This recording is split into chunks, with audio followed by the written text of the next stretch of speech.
The Great Hall of Nexus Prime stretched for miles in every direction. Its walls were made of living crystal that hummed with ancient power. Light from 100 captured stars floated above like tiny suns. This was where the Galactic Council met. This was where the fate of worlds was decided. 47 species had seats in this hall. Some were tall and thin like shadows given form. Others were massive creatures of stone and metal. There were beings of pure light, insects the size of cars, and reptiles that walked on 2 legs. For 3,000 years they had ruled this part of the galaxy together. No one challenged them. No one dared. High Arbiter stood at the center of the hall. He was an insect creature with 4 arms and eyes like black diamonds. His shell was the color of dried blood. When he spoke, his voice echoed through the chamber like thunder. "We have a problem," he said. "A small problem, but a problem that must be solved." The great screens behind him flickered to life.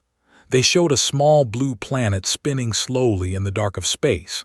It had white clouds, green lands, and vast oceans. It looked peaceful.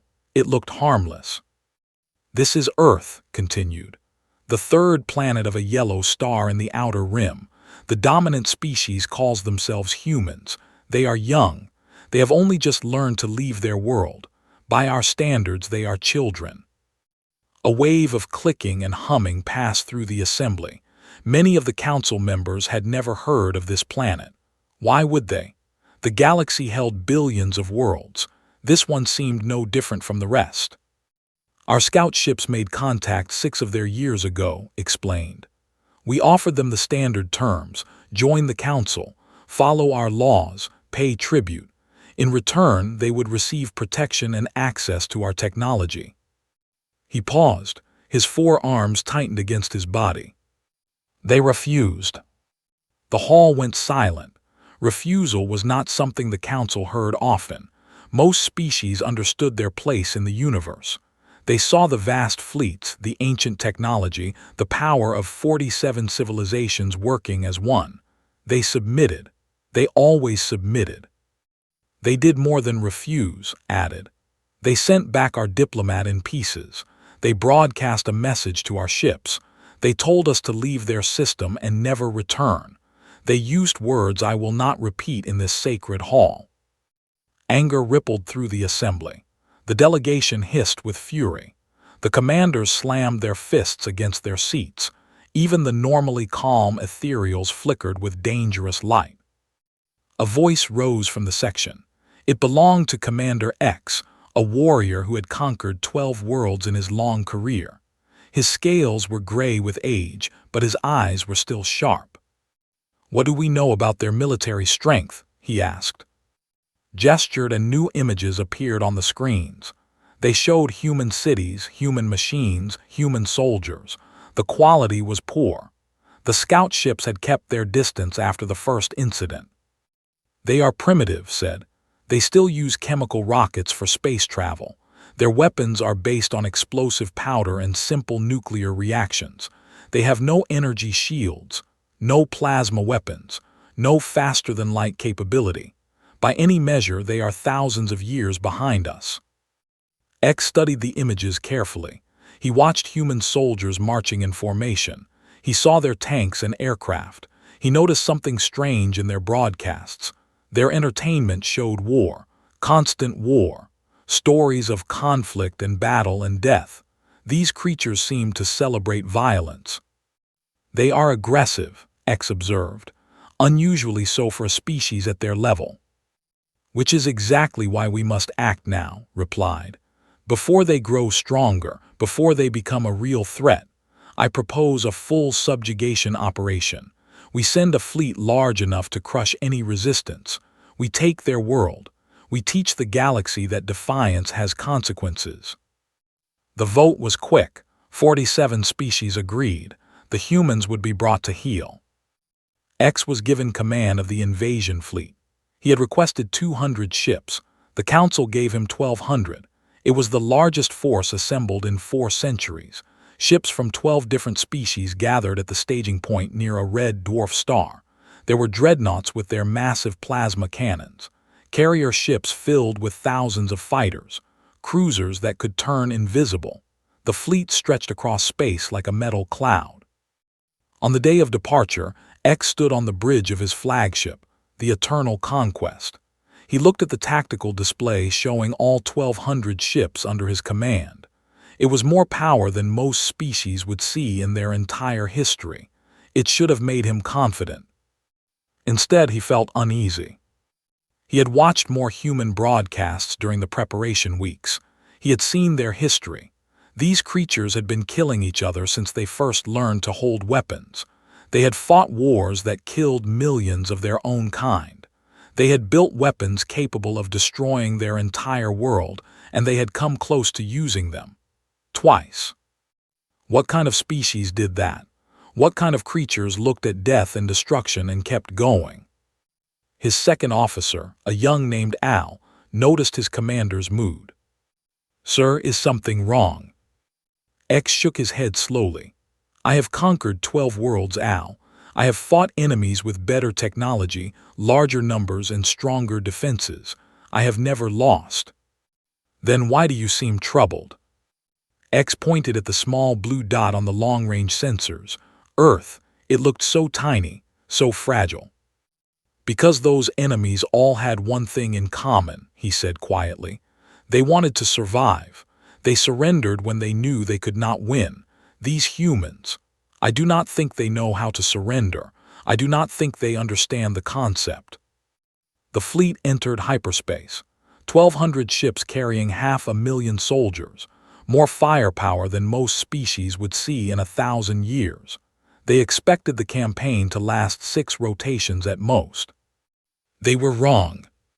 Far away on the blue planet called Earth, warning lights flashed in military bases around the world. Satellites had detected the hyperspace signatures. Something was coming, something big. For the first time in human history, every nation agreed on one thing. They would not run. They would not hide. They would not surrender. General of the newly formed United Earth Defense Coalition stood before the leaders of every country. She was a tall woman with gray hair and calm eyes. She had fought in 3 wars and lost her left arm in the last one. The metal replacement gleamed under the lights. "They think we are primitive," she said. "They think we are weak. They think we will break." She smiled, and there was no warmth in it. "They have no idea what they are walking into. We have been preparing for this fight since we first looked up at the stars and wondered if we were alone. The answer is no. We are not alone, and we are not afraid." The world held its breath. The sky grew dark. The invasion was coming. And humanity was ready. The galactic fleet emerged from hyperspace like monsters rising from the deep. 1,200 ships appeared in the darkness beyond Mars. Their hulls blocked out the stars. Their weapons hummed with power that could crack moons in half. Commander X stood on his bridge and looked at the small blue world in the distance. It seemed so fragile, so easy to break. "Open communication channels," he ordered. "All frequencies, all languages."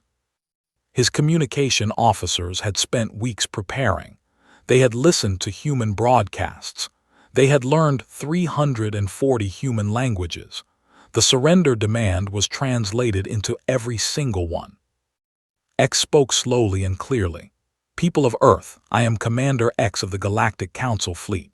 You have been given the chance to join our civilization peacefully. You refused. That choice has consequences. You now have one final opportunity. Surrender your world, disarm your military forces, accept galactic rule. If you do this, your people will be spared. If you refuse, we will take your world by force. You have one planetary rotation to decide." He cut the transmission and waited. Around him, his officers prepared for the obvious outcome. No species chose destruction over submission. It was simple logic. The humans would see the size of the fleet.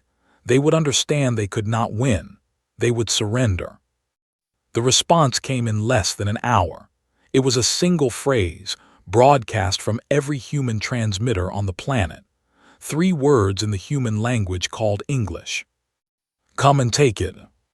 X felt a strange sensation in his chest. It took him a moment to recognize it. Fear. He pushed it aside. Fear was for prey, not for conquerors. Forward squadrons, he commanded. Begin the approach. Destroy their orbital defenses. 200 ships broke from the main fleet. They were mostly fighters and light cruisers, fast ships, deadly ships. Their shields glowed blue as they powered up. Their weapons locked onto the primitive human stations orbiting Earth. The humans had 8 orbital defense platforms. They were ugly things made of metal and concrete. They looked like children's toys compared to galactic technology. The squadron leader laughed as he gave the order to fire. His laugh died in his throat. The human platforms did not shoot energy beams or plasma bolts. Instead, they launched something far simpler: solid metal rods, tungsten. Each rod was the length of a human ground vehicle. They were accelerated to incredible speeds by magnetic rails. Simple technology, ancient technology. And absolutely devastating. The first rod hit a fighter at 1/10 the speed of light. The shields did nothing. They were designed to absorb and redirect energy. They had no answer for simple mass moving at impossible speeds. The rod punched through the ship like a needle through paper. The fighter exploded in a ball of fire and metal. Then more rods came, dozens of them, hundreds of them. The forward squadron fell apart in minutes. 47 ships were destroyed before they could even return fire. The survivors fled back to the main fleet, their commanders screaming warnings over the communication channels. X watched the destruction with wide eyes. 47 ships, lost, in the first 3 minutes. The Council had not suffered losses like this in 800 years. "Regroup," he ordered. His voice was steady, but his hands shook slightly. "All ships maintain distance. We will bombard from range. Their primitive weapons cannot reach us here." It seemed like sound logic. The human stations had limited range.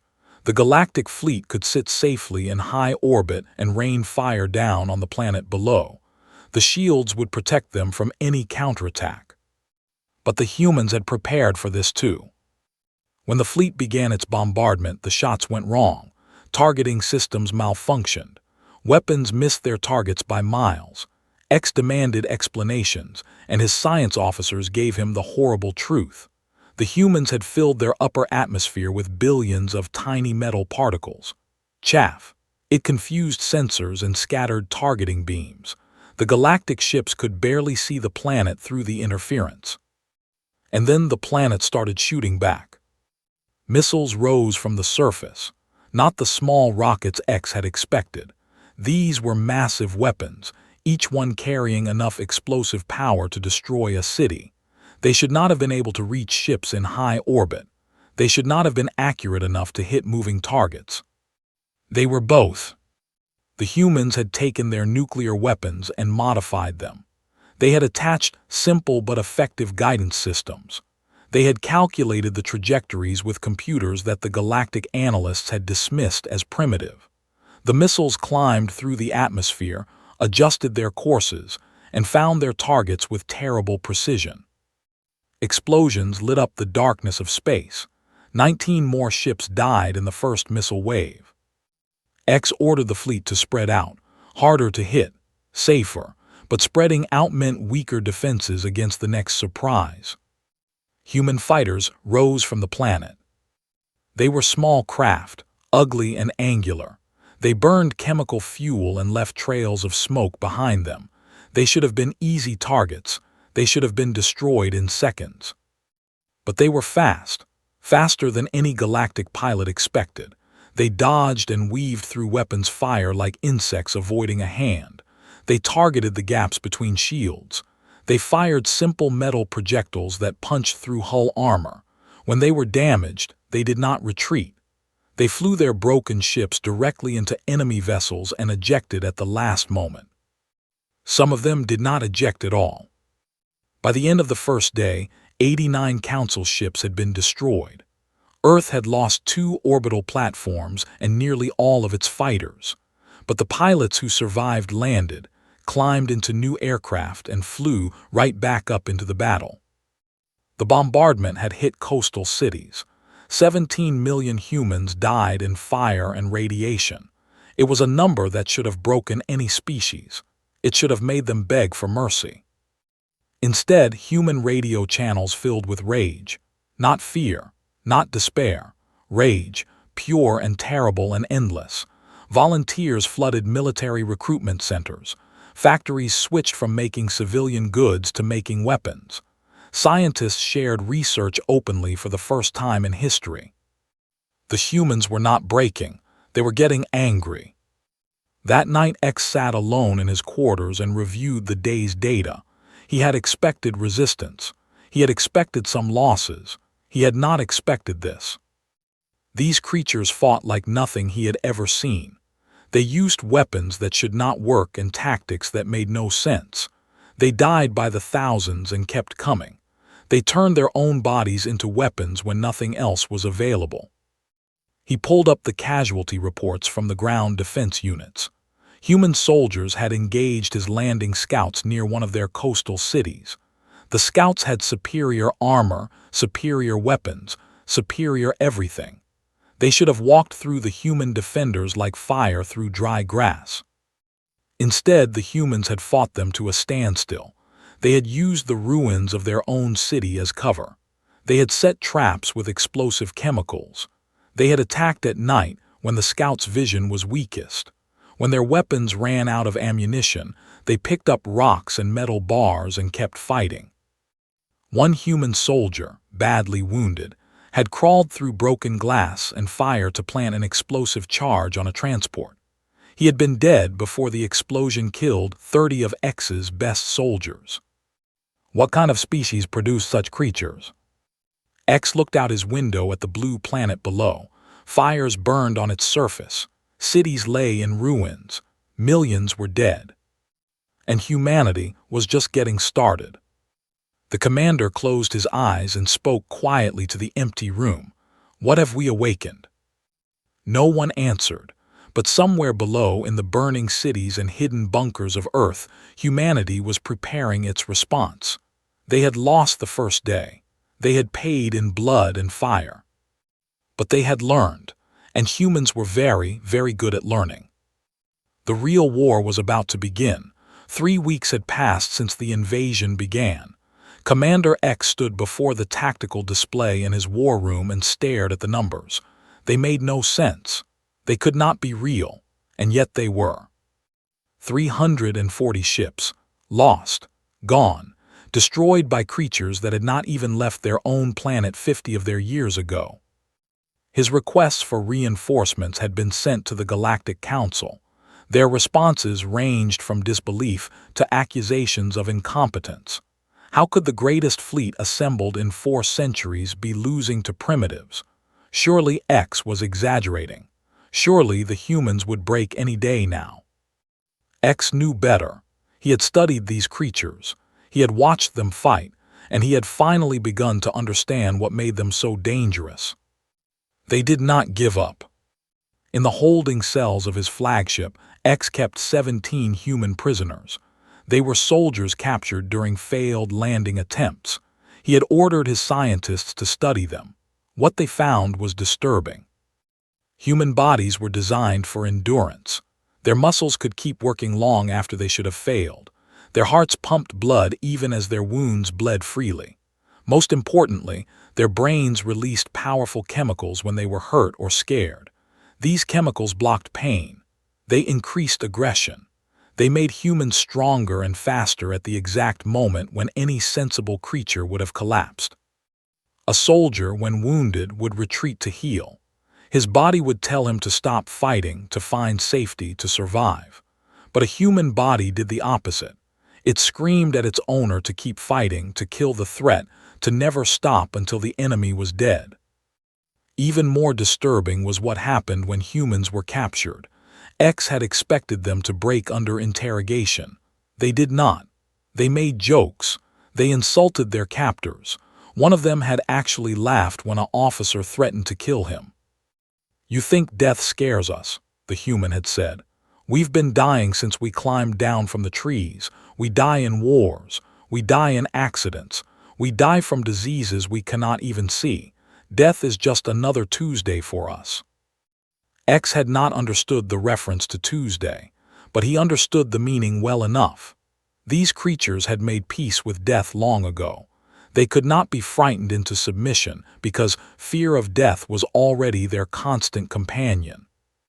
And then there was the matter of their technology. In the second week of the invasion, a fighter had crashed in a remote area called Siberia. The pilot had been killed on impact. By galactic law, the wreckage should have been destroyed to prevent primitive species from studying it. The rescue team arrived too late. Humans had already found the crash site. They had taken everything, including the body of the pilot. 2 weeks later, human aircraft appeared with engines that burned hotter and flew faster than before. They had studied the technology. They had learned from it. They had improved their own designs using principles they should not have understood for another 1,000 years. It was happening everywhere. Every piece of galactic technology that fell into human hands was studied and adapted. Human scientists worked without sleep. They shared their findings across their entire world through electronic networks. A discovery made in one country was being used in another country within hours. These creatures learned faster than any species X had ever encountered. Every tactic his fleet used was countered within days. They adapted. They improvised. They found weaknesses that galactic engineers had never thought to protect. By the third week, X knew that orbital bombardment alone would not win this war. The humans had moved their important facilities underground. They had spread their population across the planet. They had hidden weapons in places his sensors could not reach. He needed to put soldiers on the ground. The landing zones were chosen carefully. 40,000 troops would land in the Pacific region. They would establish a foothold. They would capture human leaders and force a surrender.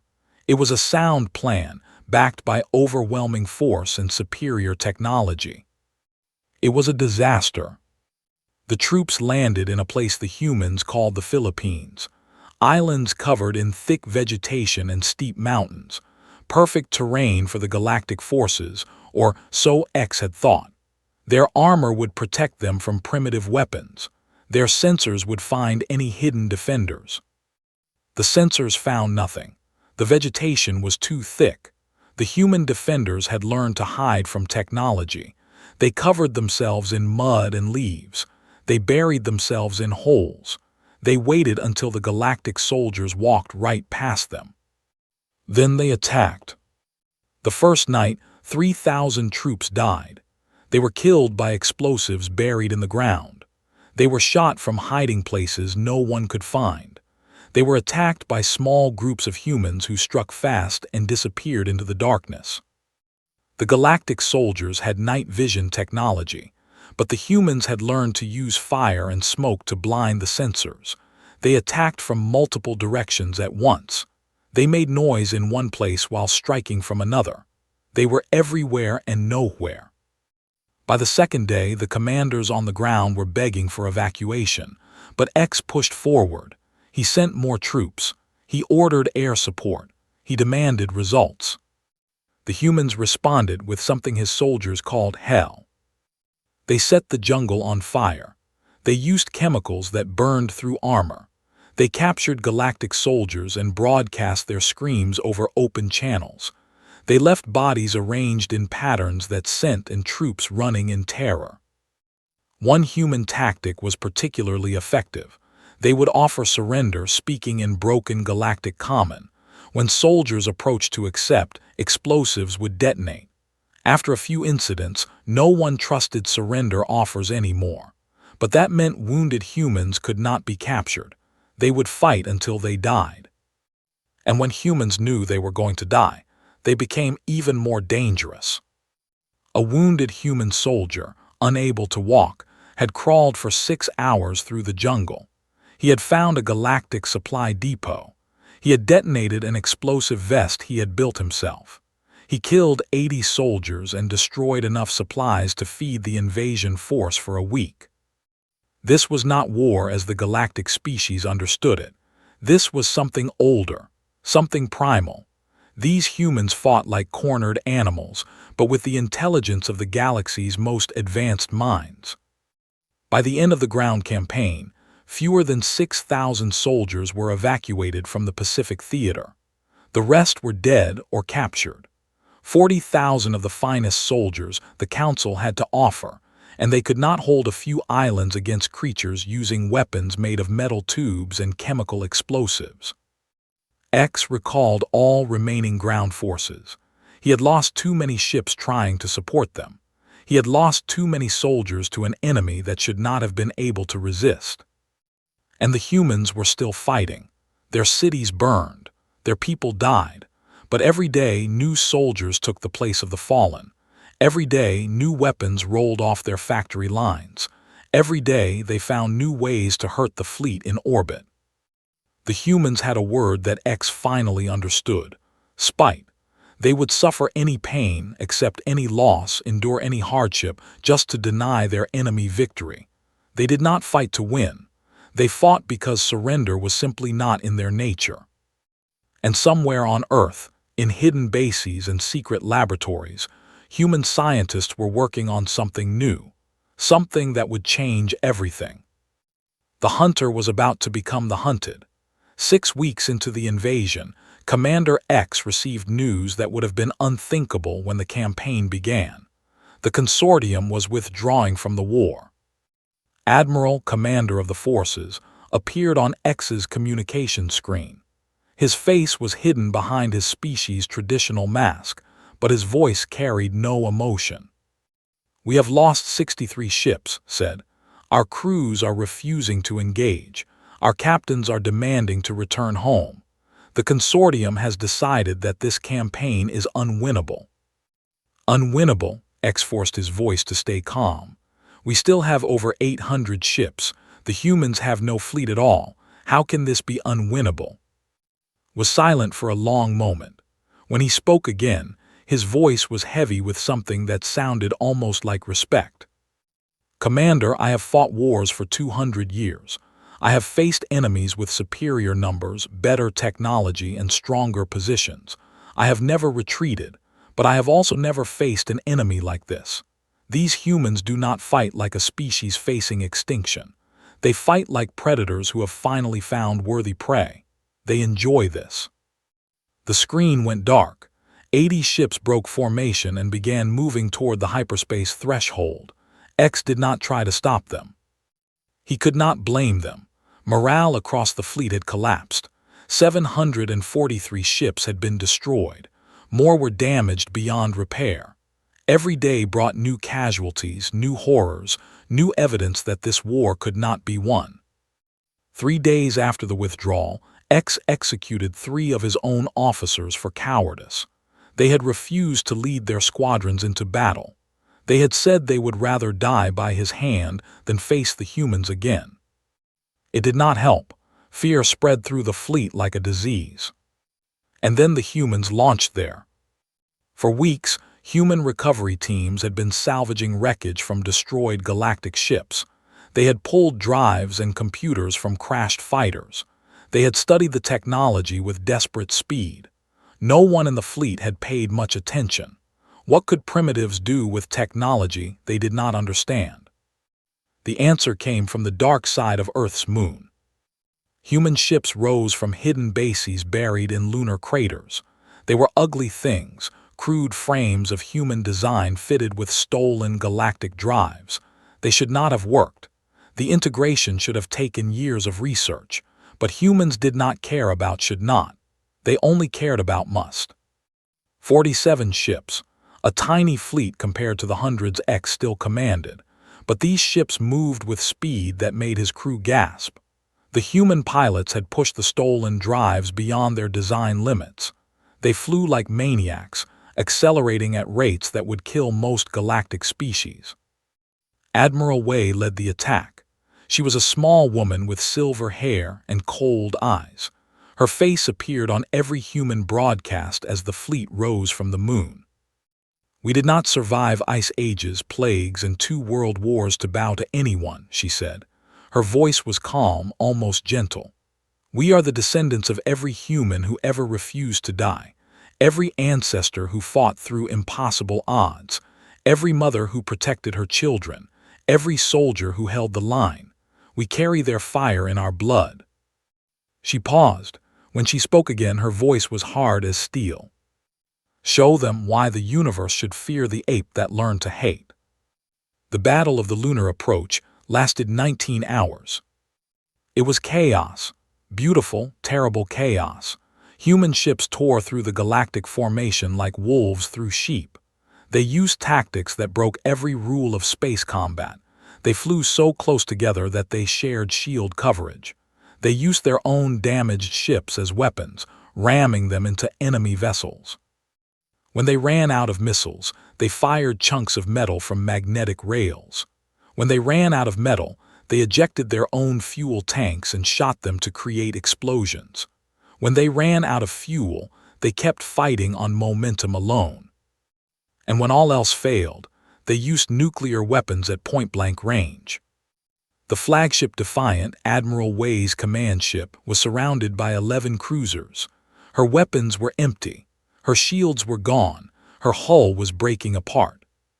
She ordered her crew to abandon ship. 200 men and women ejected in escape pods that human ships rushed to collect. Admiral Wei stayed at the controls. Her last transmission was heard by both fleets. "This is Admiral Wei of the United Earth Defense Coalition. I have lived a good life. I have fought for something worth fighting for, and I am taking as many of you with me as I can." The Defiant accelerated toward the Galactic Command Carrier. Its drive screamed with power they were never designed to produce. The ship was tearing itself apart, but Admiral Wei did not slow down. She hit the command carrier at full speed. The explosion was visible from Earth. X survived only because he had transferred his flag to another ship an hour earlier. He watched the explosion from his new bridge. He watched the debris spread across space. He watched his fleet fall apart around him. 987 ships, lost, destroyed, gone. He had brought 1,200 ships to this system. He had expected an easy victory. He had expected primitives who would surrender at the first sign of superior force. Instead, he had found humans. He gave the order that would haunt him for the rest of his life. "All ships, full retreat. Make for the hyperspace threshold." The surviving vessels, 213 battered warships, turned and ran. They had come to conquer. They left as refugees. But the humans were not finished. Their hybrid fleet, those ugly ships with stolen drives, pursued the retreating armada. They picked off stragglers. They hunted damaged ships. They showed no mercy. 33 more ships were destroyed before the survivors reached the threshold and escaped into hyperspace. Only 180 ships remained. Behind them, in the space around Earth, wreckage floated among the stars. Galactic ships, human ships, debris from both fleets mixing together in the endless dark. On Earth, the survivors looked up at the sky. They had won. They had beaten an invasion force that should have crushed them in days. They had paid a terrible price. 847 million people had died. Cities lay in ruins. Countries had been burned to ash. But they were free. They were alive, and they had proven something to themselves and to the universe. Humans do not surrender. Humans do not break. Humans fight until there is nothing left to fight with, and then they find something else. General stood in the ruins of what had once been Tokyo. Around her, survivors were already beginning to rebuild. They cleared rubble with their bare hands. They searched for the living and mourned the dead. They refused to stay beaten. "They thought they knew what we were," she said to no one in particular. "They were wrong." She looked up at the stars. Somewhere out there, 180 ships were running home to tell the galaxy what had happened here. Good, let them spread the word. Let them tell everyone what happens when you try to conquer humanity. The Great Hall of Nexus Prime had never been so quiet. 180 ships floated in the space outside. their hulls and broken. They were all that remained of the mightiest fleet the Galactic Council had assembled in 4 centuries. Commander X walked to the center of the chamber. He moved slowly. His scales had lost their shine. His eyes carried a weight that had not been there before. He looked like a creature that had seen something terrible and could not forget it. The 47 species watched him in silence. No one whispered. No one moved. They had all seen the casualty reports. They had all heard the stories from survivors, but they needed to hear it from him. They needed to understand. High Arbiter rose from his seat. His voice echoed through the crystal halls. Commander X, you were given 1,200 ships. You faced a species with no fleet, no advanced weapons, and no space capability. Explain to this council how you lost over 1,000 vessels to primitives.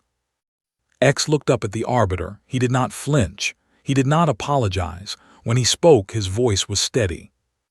They are not primitives. A wave of angry clicking and hissing passed through the assembly, slammed his ceremonial staff against the floor. They have been assessed as Category 2. They are thousands of years behind our technology. How can you stand before this council and say they are not primitives? Because I have fought them, X replied. I have watched them die by the millions and keep fighting. I have seen them turn their own bodies into weapons. I have watched them learn our technology in weeks when it should have taken centuries. I have seen things that no or assessment report can ever capture. He paused. The silence grew heavier. We sent our warriors to pacify primitives. We found something else entirely. We found a species that has been at war since it first drew breath. Every predator on their world tried to kill them. Every disease, every natural disaster, every other tribe that shared their land. And they did not just survive. They conquered. They spread across their entire planet. They tamed creatures 10 times their size. They built cities in the most hostile environments their world could offer. X stepped forward. His voice rose. Do you know what their history books contain? War after war after war. They killed each other by the billions. They invented weapons capable of destroying their own world, and they came close to using them. Not once, twice. Any other species would have destroyed itself. But humans, they looked at the fire they had created and said, not today. They found a way to survive even their own worst impulses. The assembly was completely still. Even had stopped his angry clicking. They are not primitives, X continued. They are veterans. They have been fighting for their existence since the day their species was born. We thought we were coming to conquer children. We were wrong. We woke up something old, something that remembers every battle it has ever won, something that does not know how to lose. He looked around the chamber, meeting the eyes of every species that had sent ships to die at Earth. I recommend a full quarantine of the Sol system. No contact, no communication, no trade. We build a warning beacon at the edge of their space, and we tell every ship that passes by to stay away. And we pray. His voice was quieter now. Pray. To what gods do you speak of prayer? X's answer sent a cold wave through the assembly. Pray that they never develop faster than light travel, because if they come looking for us with the anger that we have put in their hearts, we cannot stop them. We killed 800 million of their people. They will not forgive. They will not forget. And they will come. The debate that followed lasted for 3 days. Some called X a coward. Others demanded a second invasion with even more ships. The wanted revenge for their losses. The ethereals suggested diplomacy. In the end, the vote was close, but the quarantine passed. The Sol system was declared forbidden territory.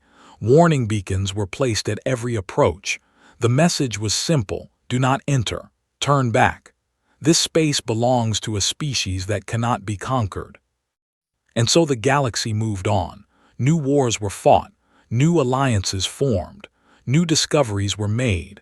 But always in the back of every spacefaring species' mind, there was the memory of Earth. The forbidden system. The place where 1,000 ships went to die. Stories spread through the galaxy like whispers in the dark. Traders told tales of the creatures called humans. Pirates warned each other to stay away from the yellow star. Children on 100 worlds grew up hearing about the monsters that lived in the outer rim. But on Earth there were no monsters, there were only people. They buried their dead. 847 million graves spread across every continent. Mountains of stone and metal marked the places where cities had once stood. Every family had lost someone. Every nation had paid in blood. General addressed the United Earth Assembly 1 year after the invasion. She stood before representatives from every surviving country. Her metal arm caught the light as she gestured to the sky. They came to conquer us. They left knowing what we are. We are the species that looked into the void and refused to blink. We are the descendants of everyone who ever refused to die, and we are not finished. She pointed upward toward the stars. They put beacons around our system. They tell their ships to stay away. They think that a fence can hold us in. They are wrong. We have never stayed where we were put. We crossed oceans in boats made of wood. We climbed mountains that touched the sky. We walked on our own moon because we wanted to see what was there. Her voice hardened. They killed nearly 1 billion of us. They burned our cities. They tried to make us slaves. And now they hide behind their warning signs, hoping we will forget. She smiled. It was not a kind smile. We will not forget. And one day, when we are ready, we will tear down their beacons. We will cross the space they call forbidden. We will find them in their crystal halls and their comfortable empires. And we will remind them what happens when you make enemies of humanity. The assembly erupted in cheers. Across the world, in rebuilt cities and new settlements, people watched the broadcast and felt something stir in their hearts. Hope, pride, and something older. Something that had carried their ancestors through ice ages and wars and plagues. The hunger to explore, the refusal to be contained, the absolute certainty that no force in the universe could keep humanity from the stars. In the years that followed, human scientists worked without rest. They studied the captured technology. They improved their designs. They built new ships, better ships, ships that could travel faster than light and carry weapons that would make the Galactic Council tremble. The first human faster-than-light ship launched 30 years after the invasion. It was called the Remembrance. Its crew was made up of children who had survived the war, now grown into men and women with steel in their eyes. As the ship powered up its drive, Commander Sarah, daughter of Admiral Wei, sent one final message back to Earth. They thought they could break us. They were wrong. They thought they could contain us. They were wrong. And now they will learn what it means to have humanity as a neighbor. The Remembrance vanished into hyperspace, the first of many. The Galactic Council had sent 1,200 ships to conquer Earth. Only 180 returned to warn them. They should have sent more. They should have finished the job. Because humanity was coming, and this time they would not be defending. They would be exploring. They would be expanding. They would be meeting the species that had tried to enslave them. And the galaxy would never be the same. The age of human isolation was over. The age of human expansion had begun.